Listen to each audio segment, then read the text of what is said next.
Les enfants ont chassé la pauvre vieille femme de la maison sans imaginer qu'elle gardait un sac contenant 1 million de dollars. Madeleine Lemoine vivait au rythme lent et feutré des jours identiques qui se succédaient dans un petit village, niché au cœur de la Normandie. À 76 ans, son monde s'était rétréci au fil des années, comme si le temps, complice discret de sa solitude, s'était chargé de gommer les contours autrefois vifs de sa vie. Depuis la mort de son mari, Henri, survenu 7 ans auparavant, elle avait quitté leur modeste pavillon pour venir s'installer dans la maison de ses 2 enfants, Hugo et Camille. Ce déménagement, initialement présenté comme une décision familiale pleine de bons sentiments, avait rapidement révélé une vérité bien plus rude. Dans cette maison aux murs froids, Madeleine n'était qu'une présence que l'on tolérait. Ses gestes, ses habitudes, même son silence semblaient dérangés. Hugo, l'aîné, la considérait comme une charge, un poids de plus dans une existence qu'il croyait déjà trop exigeante. Camille, de son côté, oscillait entre l'indifférence et une compassion timide, souvent étouffée par les soupirs agacés de son frère. Peu à peu, les repas en commun avaient disparu, remplacés par des plateaux solitaires pris dans un coin de la cuisine. Les conversations s'étaient réduites à des échanges fonctionnels, sans chaleur, sans écoute. Pourtant, Madeleine ne se plaignait jamais. Chaque matin, elle se levait à 6 heures, préparait un café léger, qu'elle buvait en silence, près de la fenêtre, puis passait plusieurs heures dans le petit jardin derrière la maison. Elle y entretenait quelques plants de lavande, un rosier ancien et des herbes aromatiques qu'elle utilisait rarement. C'était là, parmi les odeurs, familières de terre humide et de fleurs, qu'elle retrouvait un peu de paix. Ses mains, malgré l'âge, travaillaient avec une précision douce, presque cérémonielle. Chaque geste semblait chargé de souvenirs. Mais ce que personne ne comprenait, c'était cette vieille sacoche de cuir brun qu'elle gardait toujours à portée de main. Un objet fatigué par le temps, aux coutures usées, que Madeleine ne quittait jamais des yeux. Elle la posait à côté d'elle sur le banc du jardin, l'amenait dans la cuisine pendant qu'elle faisait la vaisselle, l'installait près de son lit le soir. Même lors de ses rares sorties au village, pour acheter du pain ou se rendre chez le médecin, elle la serrait contre elle comme une promesse silencieuse. Hugo s'était moqué plusieurs fois, l'accusant de paranoïa. Camille, plus discrète, avait un jour tenté de lui demander ce qu'elle contenait. Madeleine avait répondu d'un sourire lointain et s'était levée sans rien dire. Ce silence, justement, devenait de plus en plus pesant pour ses enfants. Ils l'interprétaient comme une forme de passivité, voire de mépris. Ce qu'ils ne comprenaient pas, c'était que Madeleine ne se taisait pas par soumission mais par choix. Elle avait appris avec le temps que certaines douleurs ne peuvent être partagées, que certaines vérités perdent leur valeur une fois prononcées à haute voix. Alors elle observait, elle écoutait, elle se souvenait. Parfois, assise sur le vieux fauteuil de la véranda, elle caressait machinalement la poignée de la sacoche, les yeux perdus dans le vide. Elle revoyait Henri, sa voix grave, son rire franc, les longues promenades qu'il faisait sur la côte. Elle revivait les jours d'angoisse et d'attente après l'annonce de sa maladie, les démarches qu'il avait entreprises, presque en cachette avant de s'éteindre. C'était durant cette période qu'il lui avait confié la sacoche pour la première fois. Il avait insisté pour qu'elle la garde près d'elle, toujours, et elle avait obéi, sans jamais en questionner le contenu. Les jours passaient identiques et lourds. À la tombée de la nuit, les lumières de la maison s'éteignaient une à une. Madeleine restait parfois des heures allongée dans le noir, la main posée sur la sacoche. Elle pensait à tout ce qu'elle n'avait pas dit, à tout ce qu'elle avait enduré. Une vie de fidélité, de renoncement, de silence trop lourd. Et à ses enfants, si pressés de tourner la page, si incapables de voir en elle autre chose qu'un poids inutile. Mais ce que Hugo et Camille ignoraient, c'était que derrière cette routine apparemment banale se cachait une décision. Une certitude née dans le secret de ces nuits blanches. Madeleine n'était pas une femme soumise.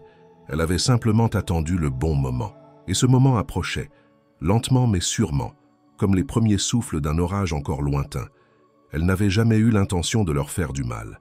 Elle les aimait encore, à sa manière. Mais elle savait qu'il ne la connaissait plus. Peut-être ne l'avait-il jamais vraiment connue. Tout ce qu'il voyait en elle, c'était une vieille femme silencieuse et obstinée, agrippée à une sacoche vide de sens. Ce qu'il ne savait pas, c'était que cette sacoche contenait bien plus qu'un simple secret.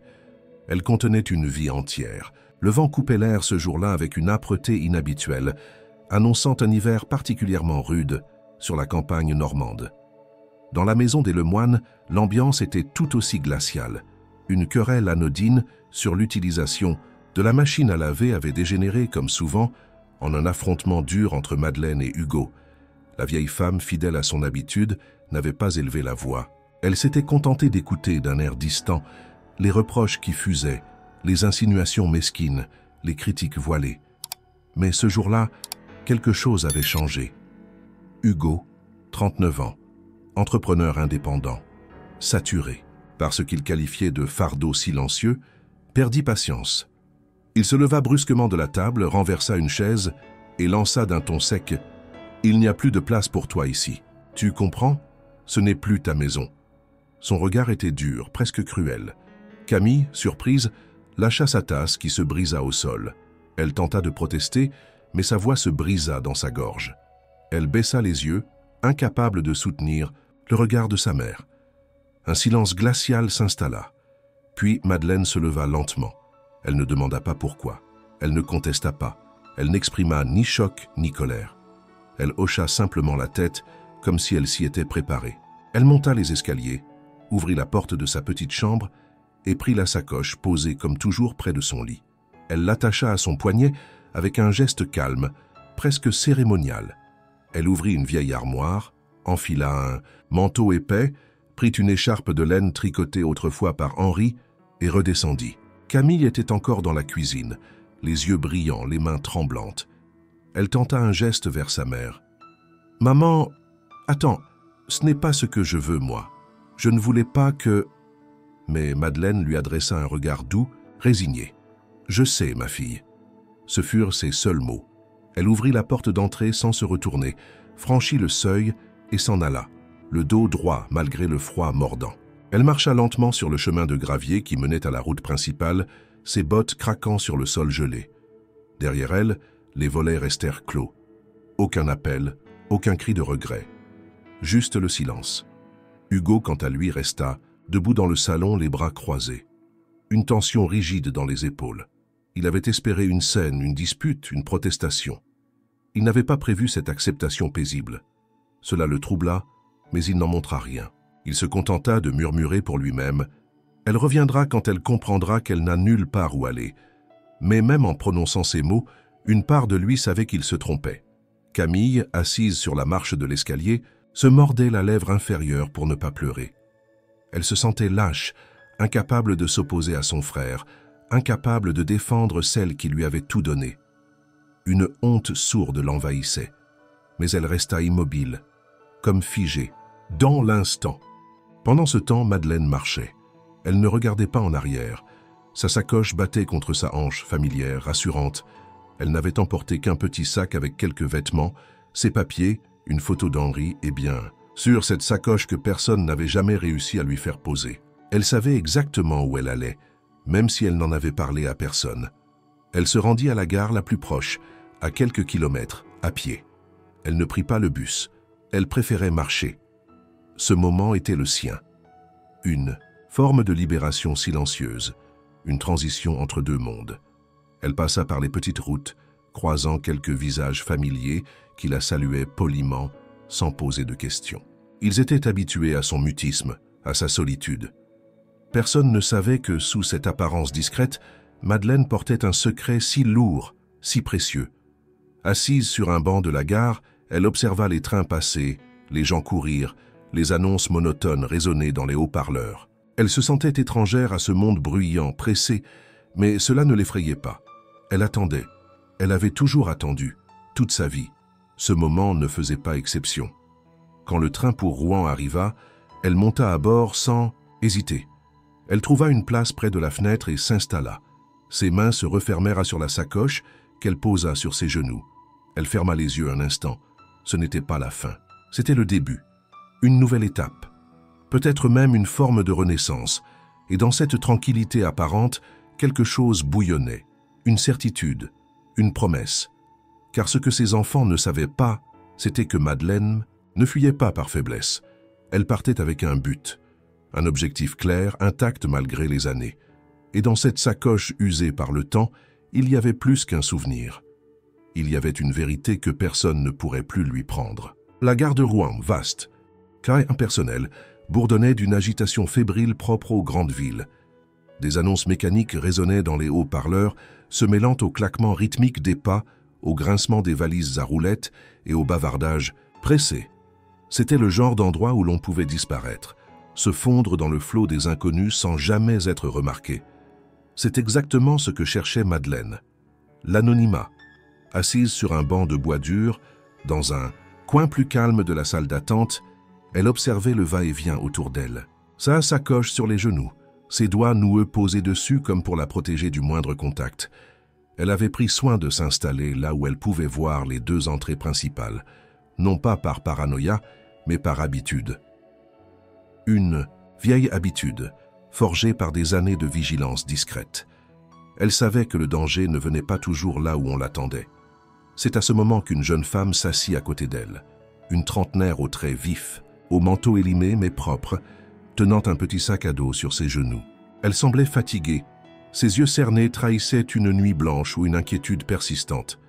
Elle regarda Madeleine un instant, sans insistance, puis lui adressa un sourire poli. « Vous attendez quelqu'un » demanda-t-elle doucement, presque avec timidité. Madeleine, surprise par l'initiative, hésita une seconde avant de répondre. « Non, je pars. » Sa voix était calme, légèrement rauque. L'autre femme hocha la tête. « Moi aussi. Je m'appelle Pauline. Et vous » Madeleine hésita encore. Ce n'était pas dans ses habitudes de répondre aux étrangers, mais il y avait dans le regard de cette femme une sincérité désarmée, un besoin de parler, peut-être un miroir de sa propre solitude.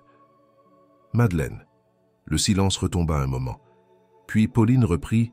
« Vous allez où ?»« À Paris. » Pauline sourit à nouveau. « Moi aussi. Je n'ai pas de billet, mais je compte monter quand même. Je me dis que personne ne contrôle vraiment dans ces vieux wagons. » Madeleine la regarda, intriguée. Pauline ne ressemblait pas à une vagabonde. Elle avait l'air digne malgré la fatigue. Elle ajouta « J'ai un petit plan. Un ami tient un albergue dans le 19e arrondissement. C'est modeste, mais on peut y dormir au chaud. Vous avez un endroit où aller ?» Cette question, posée sans jugement, ébranla un instant Madeleine. Elle hésita. Avait-elle un endroit où aller? Non, pas vraiment. Elle avait quitté la maison de ses enfants sans aucun plan précis, portée par l'instinct et le besoin urgent de s'éloigner. La proposition de Pauline, aussi brusque fût-elle, lui semblait soudain comme un appel providentiel. « Non, je ne connais personne à Paris. Alors venez avec moi, c'est mieux que d'attendre seul dans une gare. » La décision fut prise sans bruit. Le train arriva sur le quai. Les deux femmes montèrent ensemble, trouvèrent une place en bout de wagon. Pauline s'installa près de la fenêtre, Madeleine du côté du couloir, toujours avec sa sacoche sur les genoux. Le voyage débuta dans un silence ponctué de bruits métalliques et d'annonces indistinctes. Pauline finit par s'assoupir. Mais Madeleine, elle, resta éveillée. Elle tenait la sacoche contre elle comme un rempart. À un moment, Pauline bougea dans son sommeil et effleura par mégarde la sacoche. Madeleine tressaillit, la repoussa doucement, sans agressivité, mais avec fermeté. Pauline se réveilla en sursaut. « Pardon, je n'ai pas fait exprès, ce n'est rien. » Mais dans les yeux de Pauline, une étincelle venait de s'allumer, une curiosité discrète, un soupçon d'interrogation. Pourquoi cette vieille dame tenait-elle autant à ce vieux sac? Quelle histoire y était? Attachée? Ce n'était pas de la convoitise, pas encore. C'était juste une question qui s'insinuait, s'installait. Arrivées à Paris, elles sortirent ensemble de la gare, leurs pas hésitants dans l'agitation urbaine. Pauline guida Madeleine à travers les rues jusqu'à un petit bâtiment grisâtre coincé entre une boulangerie et un magasin de téléphone. L'albergue portait un nom effacé sur la plaque et l'intérieur sentait le désinfectant bon marché et l'humidité. Mais il y avait des lits, des douches et surtout du silence. Pauline régla la chambre pour 2 nuits. Madeleine accepta, sans discuter.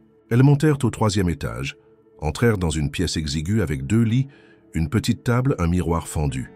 Madeleine déposa son petit sac au pied du lit, mais garda la sacoche contre elle. « Vous pouvez la poser, vous savez, » tenta Pauline. Madeleine répondit sans détour, « Je ne m'en sépare jamais. » Pauline n'insista pas. Elle s'allongea, les bras croisés derrière la tête, et ferma les yeux. Mais une idée persistante l'habitait. Cette vieille femme, perdue mais digne, traînait un mystère bien plus lourd que son âge. Et Pauline, sans le savoir encore, venait de mettre un pied dans une histoire qui allait bouleverser leurs deux vies. La nuit tomba rapidement sur Paris, comme si la ville elle-même avait hâte d'effacer les contours trop nets du jour. Dans la petite chambre du 3e étage, les bruits de la rue parvenaient étouffés par les murs épais. Pauline s'était endormie, enfin libérée par l'épuisement, son souffle régulier trahissant un repos sans rêve. Madeleine, quant à elle, restait assise sur le lit, droite, les mains croisées sur la sacoche posée à côté d'elle. Sa silhouette, figée dans la pénombre, semblait appartenir à une époque révolue. La pièce, bien que modeste, était propre. Une lampe à abat-jour diffusait une lumière jaune et vacillante qui projetait des ombres tremblantes sur les murs. Le chauffage central grésillait par moments, luttant faiblement contre le froid humide qui s'infiltrait par les fenêtres mal isolées. Malgré tout, l'endroit avait quelque chose d'apaisant, un semblant d'abri dans un monde indifférent. Vers minuit, Madeleine se coucha enfin, mais son sommeil ne vint pas. Elle s'endormait rarement d'un seul trait. Depuis la mort d'Henri, ses nuits étaient découpées, hachées par des réveils fréquents, des souvenirs envahissants, des inquiétudes silencieuses. Cette nuit-là ne fit pas exception.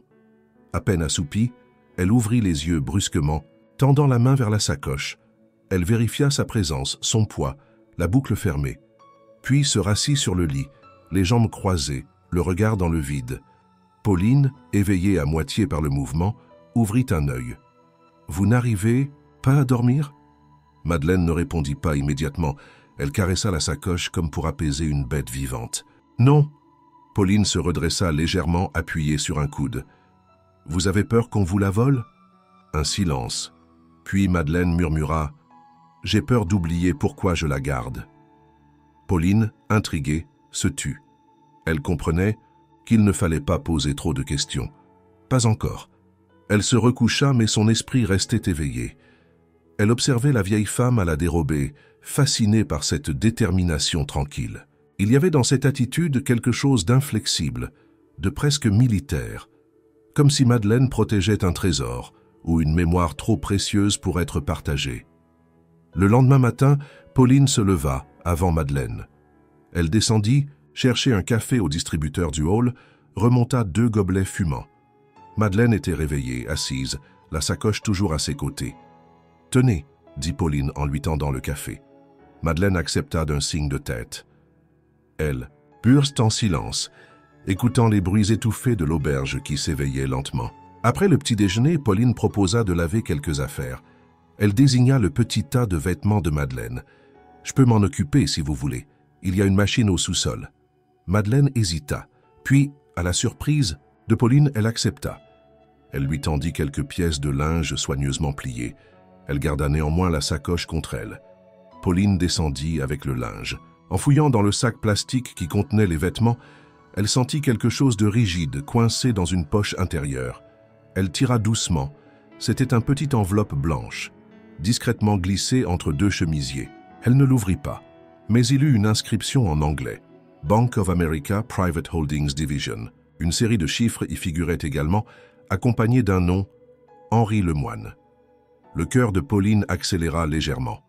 Elle remit l'enveloppe à sa place, puis termina la lessive. Quand elle remonta, elle retrouva Madeleine en train de regarder par la fenêtre, la sacoche posée sur ses genoux, immobile. Ce jour-là, Pauline ne dit rien. Elle ne posa pas de questions, ne parla pas de l'enveloppe, mais quelque chose en elle s'était éveillé. Ce n'était plus une simple curiosité, c'était une énigme à résoudre. Un puzzle dont elle détenait peut-être la première pièce. La journée s'écoula lentement. Madeleine refusa de sortir. Elle resta dans la chambre, sortant un petit carnet usé qu'elle feuilleta sans écrire. Pauline partit faire quelques courses, revint, avec du pain et du fromage. Elles mangèrent en silence. Il y avait, malgré l'étrangeté de la situation, une forme d'accord tacite entre elles, un respect muet. La nuit suivante fut semblable à la précédente. Madeleine se réveilla 2 fois. À chaque fois, elle vérifiait la sacoche. Pauline fit mine de dormir, mais ne dormait pas. Elle comprenait que cette routine nocturne n'était pas anodine, que la vieille femme vivait dans une vigilance constante. Mais de quoi ou de qui? Elle aurait pu poser la question, mais elle attendit. Elle savait que certaines confidences ne peuvent être arrachées. Elles doivent être offertes, et Madeleine n'était pas encore prête. Le troisième matin, la lumière grise filtrait à peine à travers les rideaux épais de la chambre lorsqu'un changement subtil s'installa dans l'air. Pauline se leva sans faire de bruit, comme les jours précédents en fille. Là son manteau et descendit acheter un croissant et un café pour chacune. Lorsqu'elle revint, Madeleine était encore couchée, les yeux clos mais le visage tendu, comme si le sommeil avait été une lutte et non un soulagement. La sacoche, elle, reposait bien en évidence sous l'oreiller, lanière enroulée autour du poignet de la vieille femme.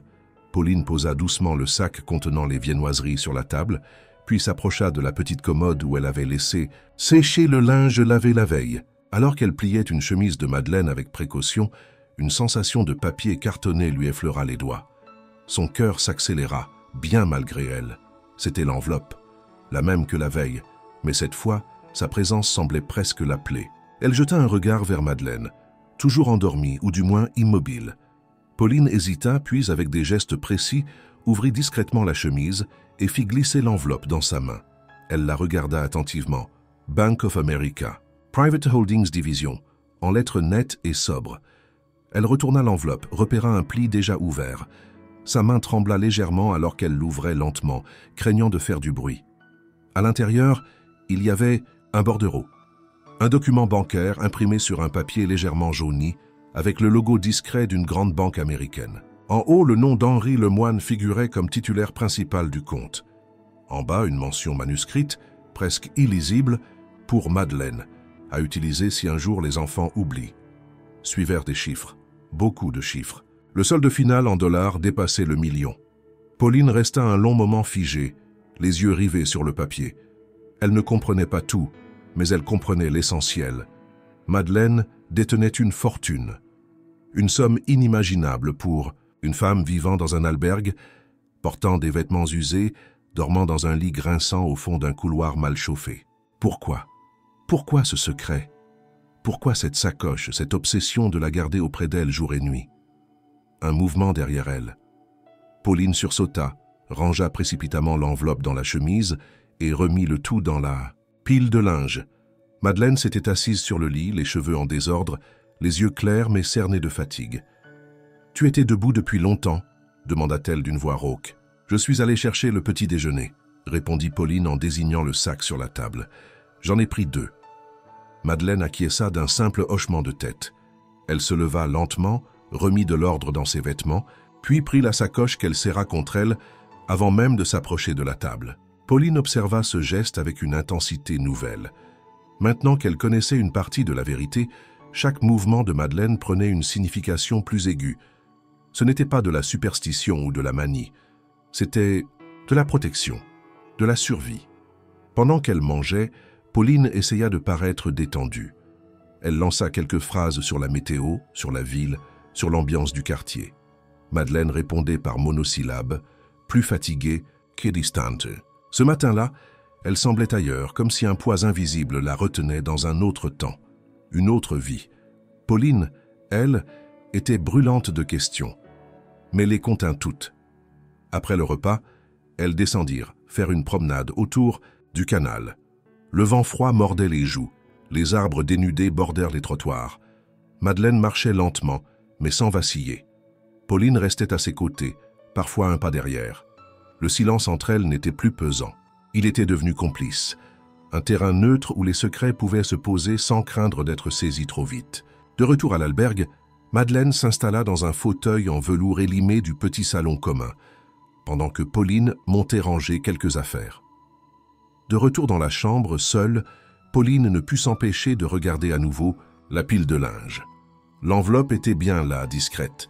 Elle ne la toucha pas cette fois, elle n'en avait plus besoin. Elle savait ce qu'elle avait vu, et elle savait que ce n'était qu'un début.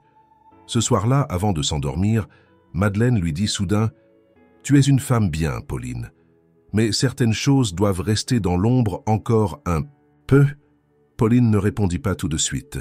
Elle regarda Madeleine dans les yeux, vit quelque chose de dur, de fragile à la fois. Elle hocha lentement la tête. « Je comprends. » Et pour la première fois depuis leur rencontre, Madeleine sourit. Le matin suivant, le ciel de Paris s'étendait en une mer d'un gris uniforme, presque liquide, effaçant la frontière entre la terre et l'horizon. Dans l'albergue, l'agitation était rare à cette heure-là. La plupart des résidents dormaient encore ou prenaient leur petit déjeuner dans la salle commune, plongés dans leurs pensées. Madeleine, fidèle à son habitude, était déjà assise dans le petit salon, un livre fermé sur ses genoux, les yeux perdus au-delà des fenêtres embuées. Pauline descendit quelques instants après. Elle apportait 2 tasses de thé brûlant. En déposant la sienne devant Madeleine, elle remarqua que la vieille femme ne semblait pas tout à fait présente. Elle fixait un point invisible, les lèvres serrées, les mains légèrement tremblantes. Pauline n'osa pas rompre ce silence chargé. Elle s'assit simplement à côté, attendant que les mots viennent d'eux-mêmes. Il fallut attendre la fin de la matinée pour que le calme de l'albergue soit troublé. Un bruit discret mais déterminé fit tinter la clochette de la porte d'entrée. Pauline, assise à l'étage sur la mezzanine, entendit des pas lourds monter l'escalier central. Elle se pencha légèrement et vit un homme d'une 60aine d'années, bien habillé, costume gris impeccable, écharpe de laine sombre, nouée avec soin. Il tenait à la main un chapeau qu'il serrait nerveusement. Son regard scrutait chaque visage avec précision, comme s'il cherchait quelqu'un de bien particulier. Madeleine, à peine entrée dans le champ de vision de l'homme, se figea. Son visage se durcit en un instant. Elle reposa lentement sa tasse, se leva sans un mot et recula de quelques pas. Pauline, témoin de la scène, descendit les marches précipitamment. L'homme s'arrêta à quelques mètres d'elle. « Madame Lemoine ?» dit-il d'une voix calme, presque affectueuse. Madeleine ne répondit pas. Elle restait droite, son dos légèrement voûté, accentué par la tension dans ses épaules. Sa main droite, sans que Pauline s'en aperçoive d'abord, s'était refermée sur la lanière de sa sacoche. « Je suis désolé de venir sans prévenir. Je suis un ancien ami de votre mari, Henri. Nous étions associés, il y a longtemps, aux États-Unis. Je dois vous parler. Il y a des choses importantes que vous devez savoir. » La voix était douce, presque rassurante, mais le visage de Madeleine restait fermé. Elle secoua lentement la tête. « Je n'ai rien à dire, et rien à entendre. » L'homme recula d'un pas, surpris par la sécheresse de la réponse. « S'il vous plaît, juste quelques minutes. Je ne suis pas ici pour prendre quoi que ce soit. Je veux seulement... » Madeleine leva la main. Son geste était lent mais ferme. « Je vous ai dit non. » Pauline, troublée, regardait tour à tour l'homme et Madeleine. Elle sentit le frisson de quelque chose de grave passer entre eux. Ce n'était pas un simple visiteur. Il savait, ou du moins il croyait savoir. L'homme soupira, remit son chapeau. « Je reviendrai si vous changez d'avis. Je suis à l'hôtel de la gare. » Il tourna les talons et descendit sans un mot de plus. Dès que la porte se referma, Madeleine s'assit lourdement sur le fauteuil. Son visage avait perdu un peu de sa couleur. Pauline s'approcha. Qui était-ce vraiment? Un long silence s'installa. Puis Madeleine répondit, la voix basse presque murmurante, « Quelqu'un qui n'aurait jamais dû me retrouver. » Pauline s'assit en face d'elle. Elle attendit. Madeleine ne dit rien de plus. Elle ferma les yeux, posa la sacoche contre son flanc et resta ainsi de longues minutes, respirant lentement comme pour chasser les souvenirs que cette visite avait réveillés. Mais Pauline vit. Elle vit la peur cachée dans le regard de Madeleine, la crispation de ses doigts, le tremblement léger dans sa mâchoire. Cette rencontre n'était pas anodine. Cet homme ne cherchait pas simplement à faire la paix avec le passé. Il cherchait quelque chose, peut-être la sacoche, peut-être ce qu'elle contenait, et Pauline, sans l'avouer encore à voix haute, comprit que leur séjour dans l'albergue touchait à sa fin, qu'un autre chapitre allait commencer, plus dangereux, plus incertain. Ce soir-là, Madeleine verrouilla la porte de la chambre avec soin. Elle plaça une chaise contre la poignée et garda la sacoche sous la couverture, contre son ventre. Pauline ne dit rien, mais dans son sac à dos, elle glissa discrètement un petit couteau de cuisine, au cas où. Le passé de Madeleine venait de les rattraper. Les jours suivants passèrent comme un brouillard lent, opaque, dans lequel Madeleine et Pauline évoluaient sans repère clair. Depuis la visite de l'homme en costume, la vieille femme se montrait plus silencieuse encore, si c'était possible. Elle passait de longues heures assise dans le salon de l'auberge, parfois à écrire dans un petit carnet, souvent à ne rien faire du tout, le regard vide, perdu dans des pensées que Pauline n'osait plus interrompre. Elle mangeait peu, dormait mal, et conservait la sacoche contre elle avec une vigilance presque animale. Pauline observait. Elle ne posait plus de questions. Elle n'ouvrait plus les vêtements de Madeleine. Elle attendait, convaincue que le moment viendrait, qu'il fallait simplement rester là, prête.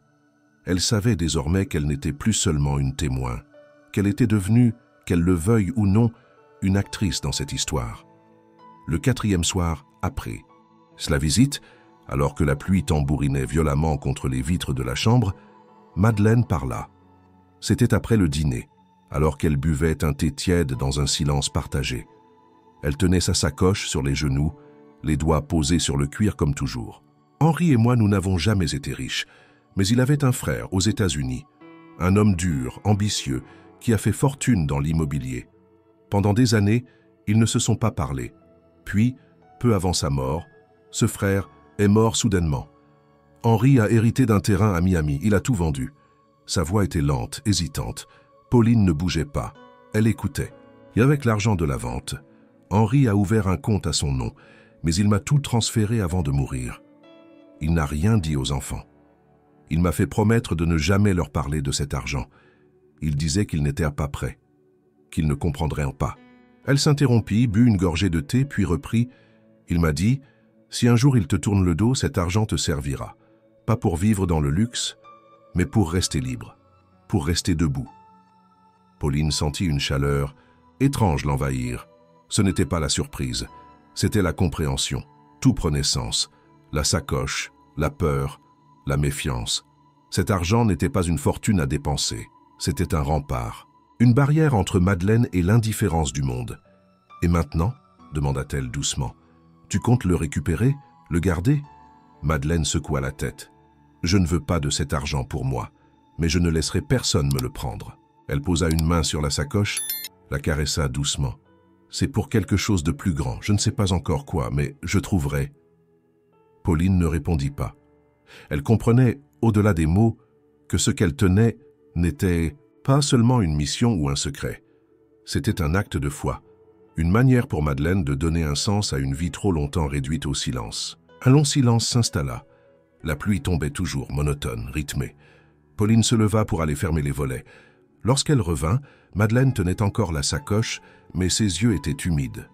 « Tu penses que j'ai eu tort ? De ne rien dire à mes enfants ?» demanda-t-elle. Pauline s'assit lentement. « Je pense qu'ils ont choisi de ne plus t'écouter bien avant que tu ne choisisses de te taire. » Madeleine acquiesça, le regard perdu.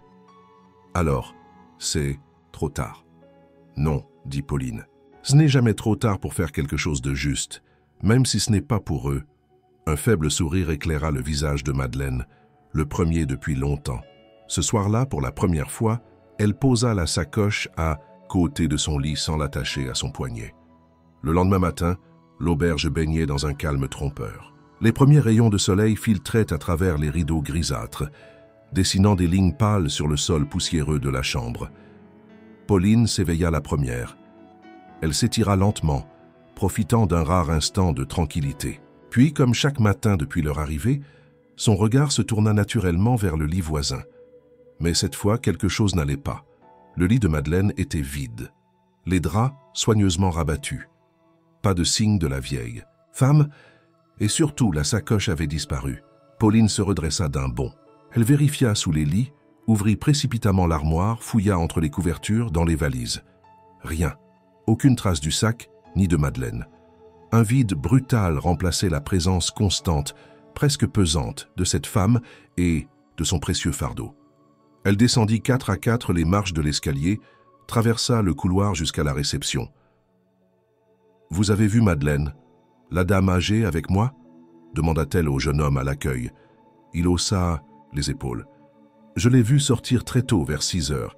Elle avait l'air pressée. » Pauline sentit une sueur froide lui couler dans le dos. Elle courut dehors, regarda à gauche, à droite. Aucune silhouette familière dans la rue. Le marché s'installait lentement. Les passants vaquaient à leurs affaires, insensibles à la panique montante qui battait dans la poitrine de Pauline. Elle revint à l'auberge, monta dans la chambre et s'assit sur le lit, tentant de réfléchir. Puis elle se leva d'un bond. Une idée venait de la traverser. Elle ouvrit son sac à dos, en sortit l'enveloppe bancaire qu'elle avait soigneusement dissimulée 2 jours plus tôt dans une chemise. Elle était toujours là. Cela signifiait que Madeleine était partie sans elle. Volontairement, ou avait-elle été forcée, enlevée? Mais si elle avait été enlevée, Pourquoi la sacoche ne s'était-elle pas retrouvée au sol ou laissée ouverte? Non, il n'y avait pas de lutte, pas de désordre. Tout indiquait un départ volontaire. Pauline descendit de nouveau et interrogea quelques résidents. L'un d'eux, un jeune homme aux cheveux frisés, admit avoir entendu la porte se refermer, doucement au petit matin. Elle semblait pas paniquée, juste concentrée, dit-il. Elle portait sa sacoche comme toujours. Pauline retourna dans la chambre et s'effondra sur une chaise. Un sentiment d'abandon l'envahissait. Mais rapidement, ce fut une autre émotion qui prit le dessus. La colère. Pas contre Madeleine, contre elle-même. Elle avait laissé la vieille femme seule, vulnérable, dans un environnement qu'elle ne maîtrisait pas. Elle se releva et fouilla à nouveau. Rien. Pas un mot. Pas un indice. Mais au moment de sortir, elle croisa le regard du gérant de l'auberge, un homme bourru mais attentif qui l'interpella. « Vous cherchez votre ami ?» Il y a quelque chose d'étrange. Il sortit un petit carnet de registre. 7. Nuit, un garçon de 16 ou 17 ans avec un sac à dos a dormi dans la chambre d'à côté. Il est parti très tôt aussi. Pauline sentit une alarme intérieure se déclencher. « Vous avez son nom ?» Faux, probablement, mais elle a payé en liquide. Regardez. Il lui montra une page du registre. Pauline lut le nom. Luc Martin. Elle ne le reconnut pas, mais un pressentiment la frappa. « Vous avez des caméras ?» demanda-t-elle soudain. Le gérant acquiesça. Une à l'entrée, une autre dans le couloir de l'étage. Ils descendirent ensemble à son bureau. Il chercha les enregistrements de la nuit. Sur l'écran, ils virent d'abord Madeleine sortir, seule, le visage fermé. Puis, quelques minutes plus tard, le jeune homme en question sortit à son tour, la sacoche à la main. Il ne courait pas. Il marchait avec calme, presque sûr de lui. Pauline se pencha vers l'écran. Elle sentit la fureur monter. Il la suivit. Il savait ce qu'il faisait. Le gérant hocha la tête. « Ah, ce n'est pas un voleur de hasard. » Pauline sortit de la pièce comme une flèche. Elle se rua dans la rue, chercha à droite et à gauche, mais le garçon avait disparu depuis des heures. Elle savait que courir ne servirait à rien. Ce n'était plus une perte, c'était une traque. Elle remonta, prit ses affaires et sortit de l'auberge avec détermination. Madeleine était quelque part, en danger peut-être, et cette sacoche, désormais entre les mains de quelqu'un d'autre, pouvait bouleverser bien plus que 2 vies. Pauline jura, pour la première fois depuis des années, qu'elle irait jusqu'au bout, qu'elle retrouverait Madeleine, et qu'elle découvrirait qui avait envoyé ce garçon. Pauline regagna précipitamment la petite salle de surveillance de l'auberge. Les images encore figées sur l'écran. Le cliquetis des touches sous ses doigts trahissait sa nervosité contenue. Elle ajusta la timeline sur les vidéos pour recompresser la séquence de minuit à 6 heures du matin, cherchant la moindre faille dans l'ombre mouvante du couloir. L'ambiance y était silencieuse, seulement perturbée par le grésillement occasionnel, jusqu'à ce qu'un mouvement capte son attention. Le garçon, silhouette longiligne, sortant de la chambre voisine à 5h47, sacoche fermement tenue. Sur l'image suivante, il se dirige calmement vers l'escalier et descend. Son visage restait à peine visible sous une capuche, mais son port laissait deviner la confiance d'un professionnel. Il ne jeta pas un coup d'œil autour de lui, comme s'il savait exactement où aller. Sur le palier, il croisa une autre résidente, tête basse, qui ne l'interpella pas. Un signe. Elle inspirait le respect ou la crainte. Pauline fit une pause. « Arrête ici », murmura-t-elle au gérant. Elle revint à l'écran d'entrée. À 6 heures pile, un homme l'attendait dehors, adossé au mur. Il échangea un court contact avec le jeune voleur, sans se toucher, un bref instant suffisant. Il remit quelque chose, probablement de l'argent. Le garçon hocha la tête comme pour confirmer. Puis il disparut dans la rue, sans hâte. L'homme resta immobile encore un moment, puis entra à son tour dans l'auberge, mais s'arrêta, dans l'ombre du vestibule, et repassa le regard sur l'escalier. Pauline sentit son sang se glacer. Celui-là, elle l'avait déjà vu. L'habit de ville, la posture, la démarche, l'image fugace tirée des souvenirs avait déjà croisé ses prunelles dans la chambre. Son nom la torture. Hugo, le fils aîné de Madeleine. Mais ce n'était pas encore sûr. L'homme avait tourné le visage à l'écart, juste un instant. Pourtant, son costume gris, sa cravate sombre penchée sur le col, tout évoquait la famille Lemoine. Elle empêcha son cœur de défaillir et demanda au gérant « Vous pouvez agrandir ce passage ?» Il hocha lentement la tête, et ensemble, ils zoomèrent, améliorant la résolution. Les traits de l'homme devinrent plus nets. La mâchoire carrée, courte barbe de 3 jours, les sourcils épais. Lourdement, Pauline tourna la tête vers la photo d'archives d'Henri qui pendait dans le couloir. Un homme au même, très carré, portant une barbe similaire. Elle se redressa. Son esprit chuchotait « C'est lui ». Elle laissa échapper un souffle profond, puis réunit son courage. Il l'a envoyé. Je suis certaine maintenant. Le gérant ouvrit un tiroir et posa sur la table un bloc feutre. Vous voulez noter ce qui se passe? Pauline prit la page. Elle inscrivit à toute allure horaire, silhouette, correspondance. Elle recula, posa le crayon et murmura « Dois-je contacter la police ?» Le vieil homme hésita, puis répondit gravement « Si vous avez ce qu'il faut pour prouver que cet homme était ici, oui, il vous faudra les images originales et agir vite. » Pauline acquiesça. Elle regarda l'écran une dernière fois. La silhouette sombre, le regard détourné. Elle sentit le poids du choix. Elle décida au fond que le monde devait savoir, que Madeleine ne serait pas seule, et que ce secret familial n'irait pas céder devant l'indifférence ou la cupidité. Elle remit son sac à dos sur l'épaule, emporta la copie de la vidéo sur clé USB, ainsi que l'enveloppe contenant les preuves financières. Elle sortit, au pas de course, sans un regard pour le gérant. La pluie avait repris, fine, mordante, et son pas résonna sur les pavés. Mais elle ne ralentit pas. Elle pressait le rythme, portait l'ombre de la vérité comme une bannière. Elle devait retrouver Madeleine, elle devait la protéger, et surtout elle devait faire éclater la vérité. La banlieue parisienne vers laquelle Pauline se dirigeait semblait à la fois familière et étrangère, un entre-deux où la ville se diluait dans des rangées d'immeubles grisâtres, des terrains vagues, des murs tagués et des coins oubliés par les regards pressés. Elle avait obtenu l'adresse d'un squat improvisé dans un ancien entrepôt désaffecté grâce à l'un des jeunes de l'auberge qui connaissait vaguement le garçon, vu sur les caméras. Un prénom circulait, Yanis, adolescent sans repère, parfois chargé de petites missions discrètes pour des adultes qu'il n'interrogeait jamais. Il était un peu plus de 3 heures de l'après-midi lorsque Pauline atteignit l'endroit. Le ciel était bas, lourd, comme s'il pesait sur les toits de tôle rouillée. Devant la grille entr'ouverte de l'entrepôt, une vieille trottinette cassée traînait sur le sol. Elle s'avança prudemment, le souffle court, le cœur battant. À l'intérieur, le silence régnait, ponctué seulement par des murmures et le grésillement d'un petit haut-parleur crachant une musique électronique étouffée. Elle s'approcha d'un groupe de jeunes assis sur des coussins sales autour d'un vieux baril métallique. À sa vue, 2 d'entre eux se levèrent, méfiants. « Je cherche Yanis. » L'un d'eux, grand, mince, au regard soupçonneux, s'approcha. « T'es qui, toi ?»« Une amie de la dame que ton pote a suivie ce matin. Elle a disparu. Et il avait sa sacoche. » Un silence brusque s'abattit sur le groupe. Tous se regardèrent. Le garçon désigna un escalier en colimaçon au fond. 2e étage. Pauline gravit les marches branlantes, sa main serrée autour de la clé USB dans sa poche, comme si elle pouvait lui donner du courage. Arrivée en haut, elle trouva Yanis assis par terre, adossé à une fenêtre brisée, la sacoche de Madeleine posée entre ses jambes. Il sursauta en la voyant, se leva d'un bond, mais Pauline leva les mains, calmement. « Je ne suis pas là. Pour te dénoncer, je veux comprendre. » Yanis hésita, puis s'assit à nouveau, le regard fuyant. « J'ai pas volé, ok? C'était un contrat. On m'a dit de suivre la vieille, de récupérer son sac, pas de la toucher, juste ça.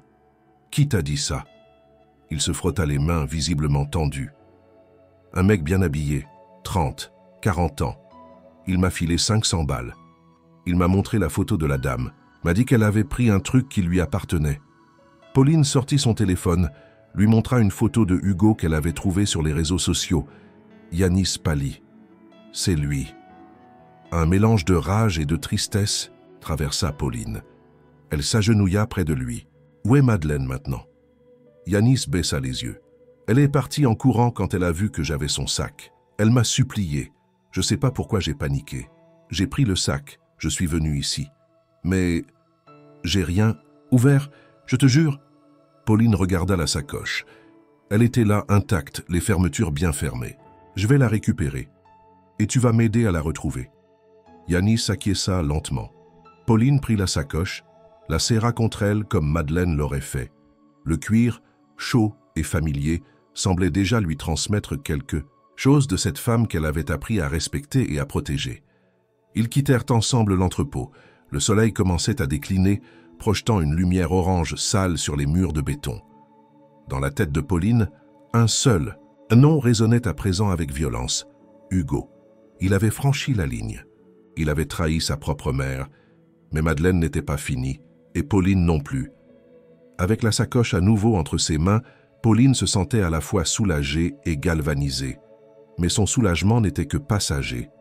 Madeleine restait introuvable, et la confirmation que Hugo avait payé pour faire suivre et dépouiller sa propre mère transformait la situation en affrontement ouvert. Il ne s'agissait plus seulement d'un conflit familial, c'était devenu une question d'honneur, de justice, et surtout de vérité.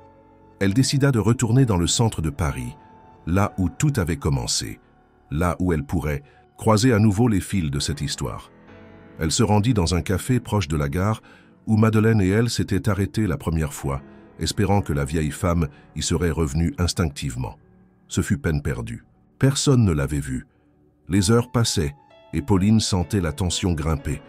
Elle retourna à l'auberge, mais là encore, aucune trace de Madeleine. Ce fut en fouillant le carnet de notes de la vieille femme, oublié dans le tiroir de la chambre, qu'elle découvrit une adresse griffonnée au crayon. Une rue dans le 11e arrondissement. Aucun nom, aucun commentaire. Juste un numéro, 48. Sans réfléchir, elle se précipita. L'endroit était une petite étude notariale discrète à la façade banale. En sonnant, elle fut accueillie par une secrétaire qui, en entendant le nom de Madeleine Lemoine, la fit entrer. Immédiatement, un homme en costume sobre, la cinquantaine calme, l'attendait dans un bureau lumineux. Il se présenta comme maître Dufresne.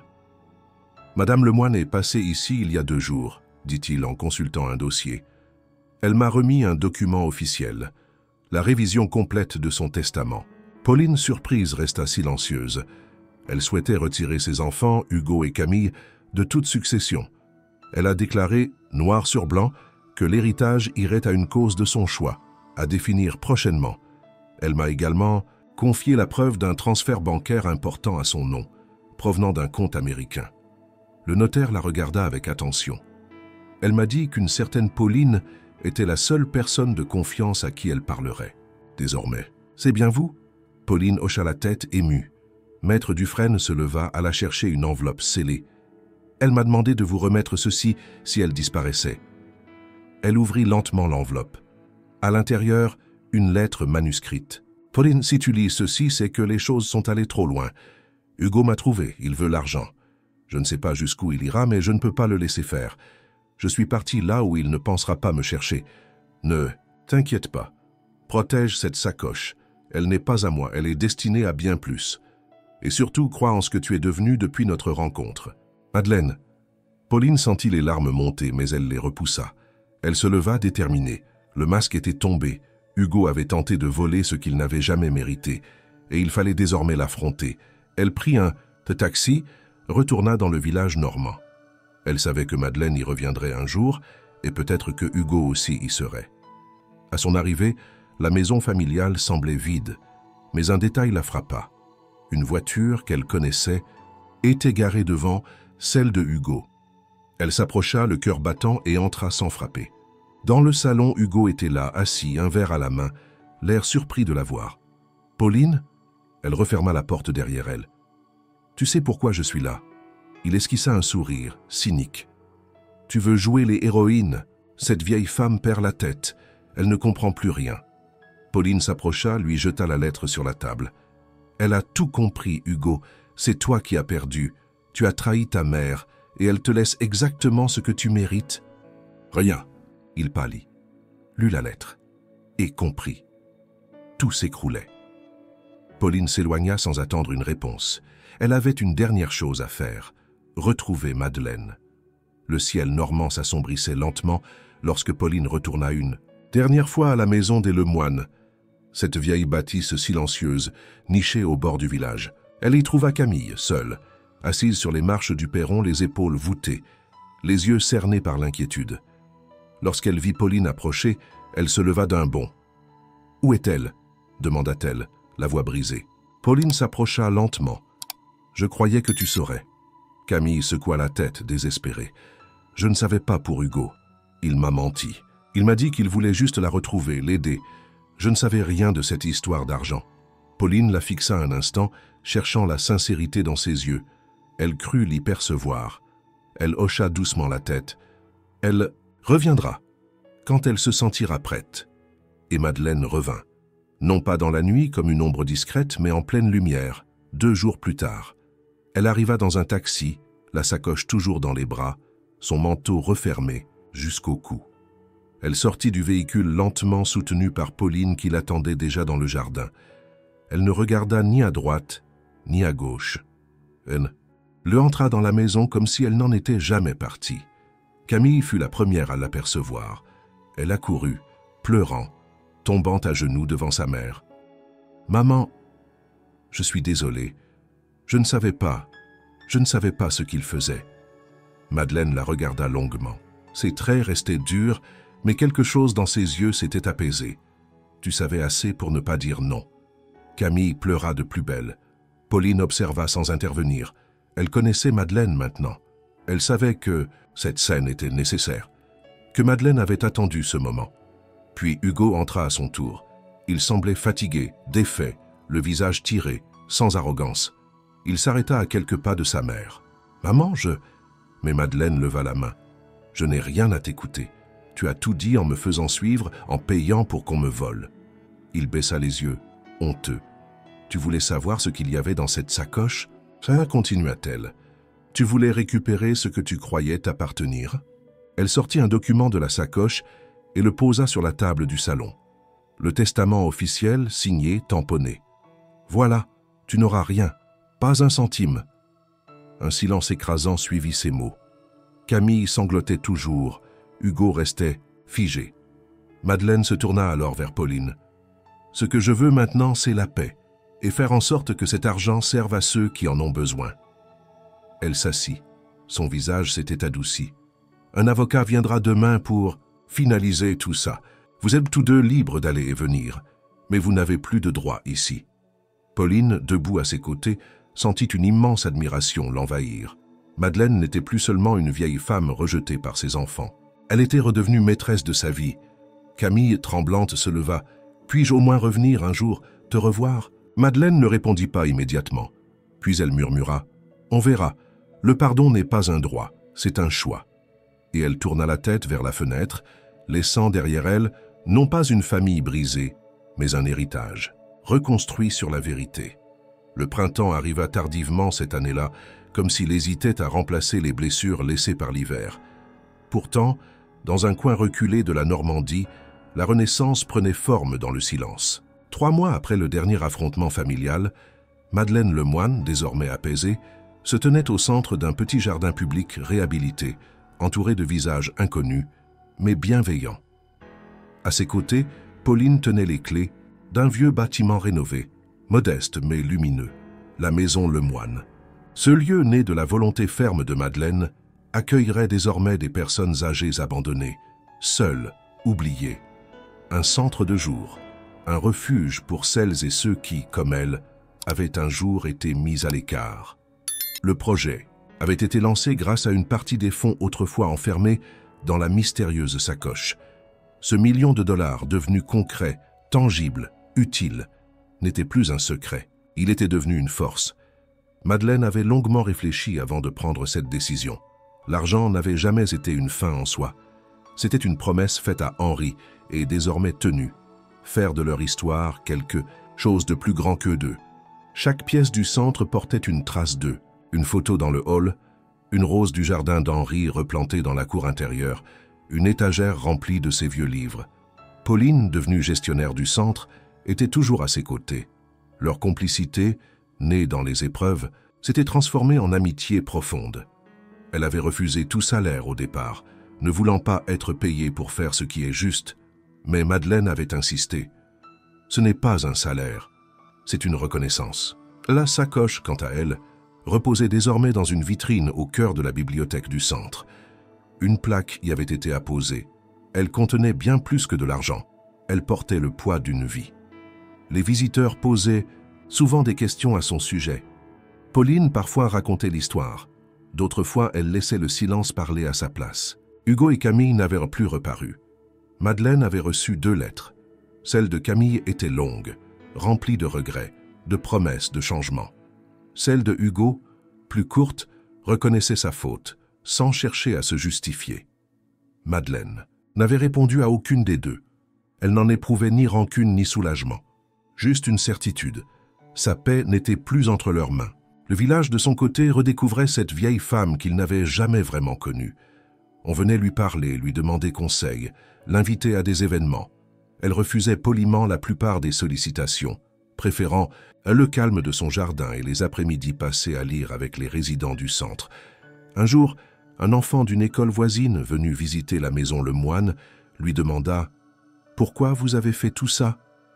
Madeleine le regarda, sourit, puis répondit simplement « Parce que j'en avais les moyens et qu'il n'y a pas d'âge pour commencer à faire le bien. » L'enfant hocha la tête avec gravité, comme s'il venait de recevoir un secret précieux. Ainsi, Madeleine Lemoine, que ses propres enfants avaient cru fragile et inutile, avait écrit seule le dernier chapitre de sa vie. Et ce chapitre n'était pas un adieu, mais un commencement. Car la force ne réside pas dans ce que l'on possède, mais dans ce que l'on choisit de faire avec ce que la vie nous confie.